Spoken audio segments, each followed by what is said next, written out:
Imagine being one of golf's brightest young stars, only to end up teased by fans, shunned by fellow players, and pushed aside by the very tour that once celebrated you. Bryson DeChambeau was once hailed as a game-changer.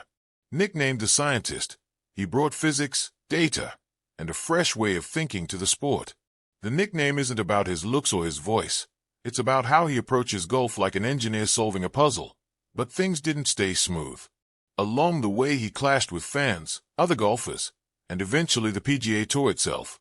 Here's how Bryson became one of the most debated figures in golf, and why people still can't agree on whether he's a trailblazer or a troublemaker. Bryson James Aldridge DeChambeau was born in 1993 in Modesto, California. His father, John, a former golf instructor, introduced him to the game and encouraged his curiosity.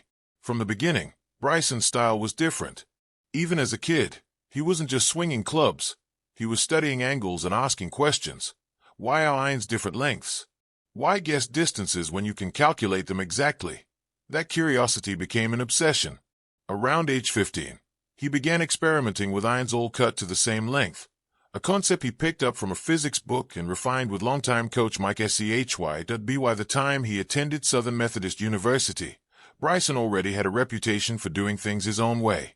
In 2015, he made history by winning both the NCAA Individual Championship and the U.S. Amateur in the same year, an achievement only Jack Nicklaus and Tiger Woods had managed before.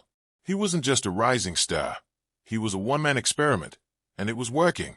When he turned pro in 2016, Bryson arrived with more than ambition. He carried a literal toolbox, used single-length clubs, and spoke in numbers. While most pros relied on instinct and feel, Bryson relied on science. He wore a flat cap in tribute to Ben Hogan, but that was about the only traditional thing about his game. His careful, deliberate style soon drew criticism. By 2018 and 2019, complaints about his slow play grew louder. He sometimes spent several minutes calculating a shot. One viral clip from the Northern Trust showed him taking more than 2 minutes to line up an 8-foot putt. Fellow pro Brooks Koepka didn't hold back, saying, "I just don't understand how it takes 1 minute and 20 seconds to hit a golf ball. It's not that hard." The tension between Bryson and Koepka turned into a full-blown feud. In 2021, a leaked video of Koepka rolling his eyes as Bryson walked past during an interview went viral and launched a wave of Brooksy chants from fans. The heckling got so intense that the PGA Tour eventually warned spectators to stop. Then came the now famous Fire Ants moment. During the 2020 WGC FedEx St. Jude Invitational, Bryson asked for a rules official, claiming there were fire ants near his ball and hoping for relief. The request went viral, and fans had a field day, teasing him for overthinking and dramatizing yet again. Bryson stood by his methodical style, saying his long routine was about checking every possible factor, not about stalling the round. But by then, many had already decided he was hard to deal with. Around the same time, Bryson undertook a complete transformation of both his game and his body. In late 2019, he put on more than 40 pounds of muscle in less than a year, following a high-protein diet and an intense gym schedule. His goal was simple: become the longest hitter on tour. The change drew plenty of side-eye. Commentators cracked jokes, fellow players were skeptical, and fans wondered whether it was genius or just a strange experiment. But at the 2020 U.S. Open at Winged Foot, Bryson silenced everyone.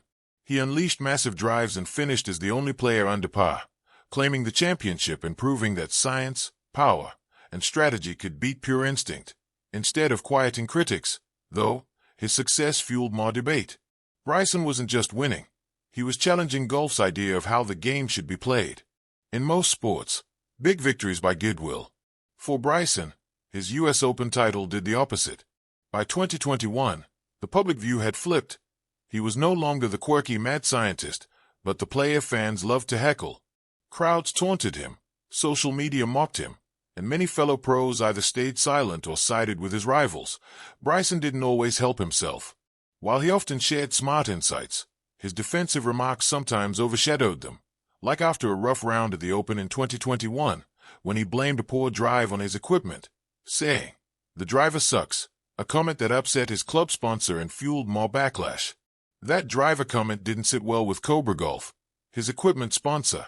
In a rare public rebuttal, the tour operations manager shot back, "It's just really painful when he says something that's stupid." For many fans, Moments like that made Bryson harder to embrace. What once read as passion now looked like ego.by late 2021. He was one of the most talked about players in the sport, and not always for the right reasons. And the biggest controversy was still to come. In 2022, Bryson made the leap that rocked professional golf. He signed with LIV Golf, the Saudi-backed league, promising enormous paychecks, lighter schedules, and a new competitive format. Reports put his deal north of $100 million. To some, it was just business. To golf traditionalists, it felt like a betrayal of the game's legacy and the PGA Tour's values. The PGA Tour responded swiftly. Commissioner Jay Monahan announced that any player joining LIV would be suspended indefinitely. Sponsors backed away. His TV presence shrank, and PGA broadcasts barely mentioned him unless required. It wasn't an official blacklisting, but it was unmistakably cold. Bryson, at least publicly, didn't flinch. He said the move gave him more time to invest in myself and the things that matter. But whether he liked it or not, the story around him shifted again. From innovator to defector. By 2023, he began quietly rebuilding his image on his own terms. His YouTube channel, launched back in 2020, grew into a popular golf hub with training breakdowns, club comparisons, and personal challenges. With over 1 million subscribers, he wasn't just explaining golf through physics anymore. He was making it entertaining. Then came the competitive resurgence. In August 2023, he captured his first LIV Golf title and followed it weeks later with another win in Chicago. Despite his PGA suspension, he remained eligible for majors and nearly won one, finishing a single shot behind Xander Schauffele to a standing ovation. The same galleries that once mocked him now cheered. Any lingering doubts about his place in the game were erased the next summer. The 2024 U.S. Open at Pinehurst, Bryson outdueled Rory McIlroy to claim his second major championship. It wasn't just a victory over the field. It was a triumph over years of criticism and ridicule. This time, he offered no clapbacks, no lengthy explanations. He simply won. And that said everything.